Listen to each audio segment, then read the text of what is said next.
Assalamualaikum warahmatullahi wabarakatuh. Perkenalkan, nama saya Muhammad Ari Jarido Atami. Saya dari anggota kelompok 6 Mikroekonomi Islam. Baiklah, di sini saya akan membahas materi mengenai analisis serta pengertian dari penawaran.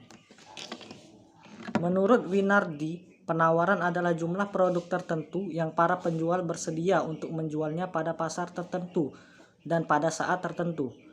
Serta menurut Lipsey dan kawan-kawan, makin tinggi harga suatu produk, maka makin besar pula jumlah produk yang ditawarkan, dengan catatan faktor sama lain. Keinginan para penjual dalam menawarkan harganya pada berbagai tingkatan harga ditentukan oleh beberapa faktor, yaitu yang pertama, harga barang itu sendiri dan harga barang lain atau substitusi. Jika harga barang naik, maka penawaran akan meningkat, dan jika harga barang rendah, maka penawaran akan menurun. Yang kedua, yaitu biaya produksi. Biaya adalah yang dikeluarkan untuk memproduksi barang atau jasa, mencangkup biaya tenaga kerja, bahan baku, sewa gedung, dan lain-lain. Yang selanjutnya, yang ketiga, tingkat teknologi yang digunakan. Tingkat teknologi yang digunakan memegang peran penting dalam menentukan banyaknya jumlah barang yang dapat ditawarkan. Selanjutnya, yang keempat, jumlah penjual. Jumlah penjual memiliki pengaruh besar terhadap penawaran. Makin banyak penjual yang mampu menjual pada tingkat harga tertentu, maka akan makin tinggi pula penawaran tersebut. Yang kelima, yaitu kondisi alam. Kondisi alam juga mempengaruhi penawaran, karena jika terjadi bencana alam, maka akan mengakibatkan penawaran barang-barang hasil pertanian. Yang terakhir, yang keenam, yaitu ekspektasi. Misal diperkirakan harga barang akan datang, maka mereka dapat menyimpan barang mereka beberapa hari agar dapat menjualkan di kemudian hari, sehingga mendapatkan keuntungan yang lebih tinggi. Jadi, dapat disimpulkan penawaran adalah jumlah barang ataupun jasa yang tersedia dan dapat ditawarkan oleh produsen kepada konsumen agar setiap tingkat harga tertentu selama periode waktu tertentu. Sekian.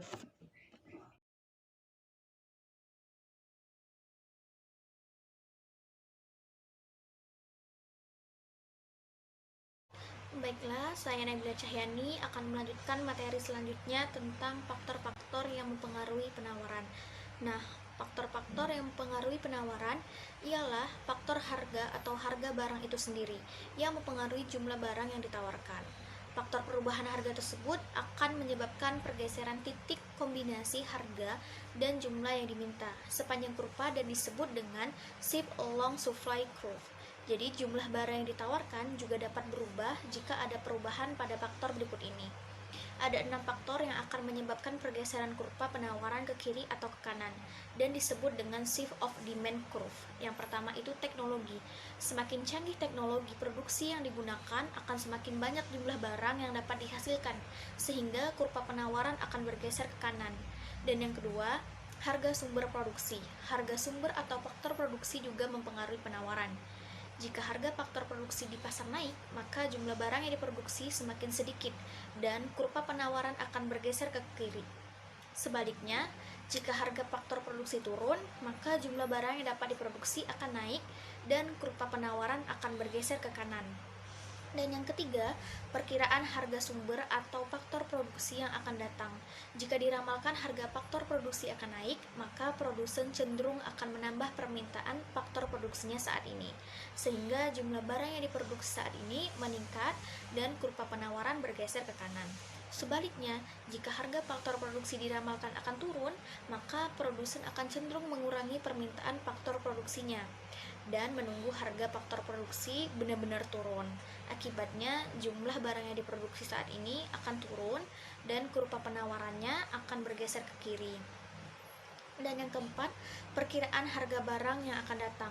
Jika diramalkan harga barang yang akan datang akan turun, maka produsen akan cenderung menambah penawarannya saat sekarang, daripada dia harus mengalami penurunan harga di masa yang akan datang, sehingga kurva penawaran saat ini menjadi bergeser ke kanan. Sebaliknya, jika harga barang yang akan datang diperkirakan akan naik, maka produsen cenderung menahan dan mengurangi penawarannya saat ini untuk mendapatkan keuntungan yang lebih dengan adanya kenaikan harga. Jadi hal ini mengakibatkan kurva penawaran bergeser ke kanan. Nah, yang kelima itu jumlah penjual di pasar.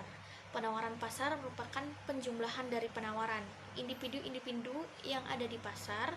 Jika di pasar terdapat produsen baru yang masuk atau jumlah produsen di pasar bertambah, maka kurva penawaran akan bergeser ke kanan.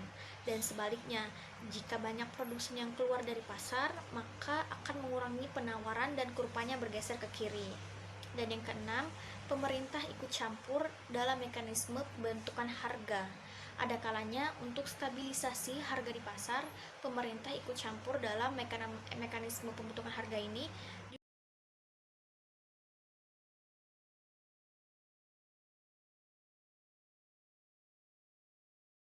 Assalamualaikum warahmatullahi wabarakatuh. Baiklah, saya Eti Agustin, NIM 2130602180.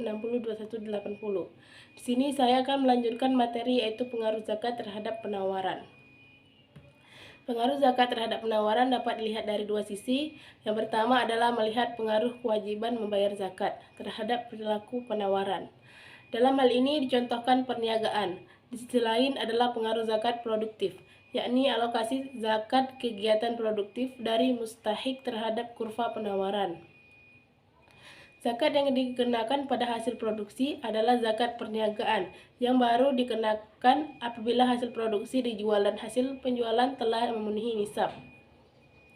Seperti batas minimal harta yang menjadi objek zakat yaitu setara 96 gram emas, dan haul yaitu batas minimal waktu harta tersebut dimiliki yaitu 1 tahun. Bila nisab dan haul telah terpenuhi, maka wajiblah dikeluarkan zakat sebesar 2,5%.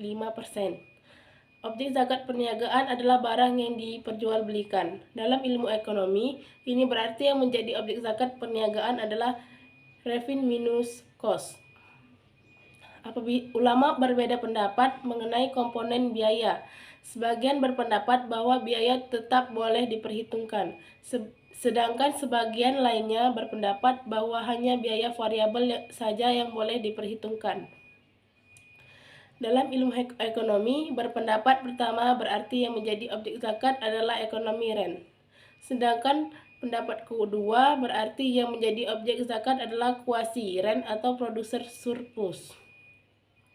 Pendapat manapun yang digunakan atas objek zakat ini sama sekali tidak memberikan pengaruh terhadap ATC, yang berarti pula tidak ada pengaruh terhadap profit yang dihasilkan. Pengenaan zakat perniagaan juga sama sekali tidak memberikan pengaruh terhadap MC, yang berarti pula tidak memberikan pengaruh terhadap kurva penawaran. Upaya memaksimalkan profit berarti pula memaksimalkan producer surplus dan sekaligus berarti memaksimalkan zakat yang harus dibayar.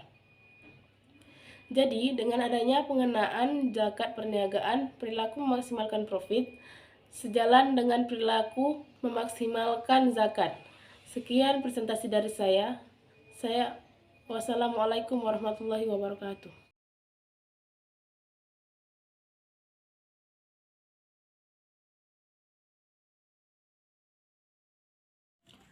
Kurva penawaran jangka pendek. Di setiap harga yang di atas P1, berapapun penjualan yang dilakukan produsen, harganya selalu melebihi AVC. Dengan ini, produsen memiliki laba ekonomis positif, di mana grafik MC dan AVC sama beroperasi jika di atas AVC.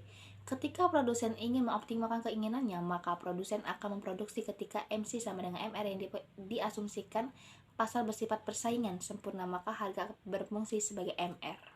Ini akan terjadi titik potong yang dinamakan titik impas jangka pendek. Di titik impas jangka pendek ini, produsen tidak mendapatkan laba yang ekonomis, tetapi hanya mencapai tingkat BEV saja.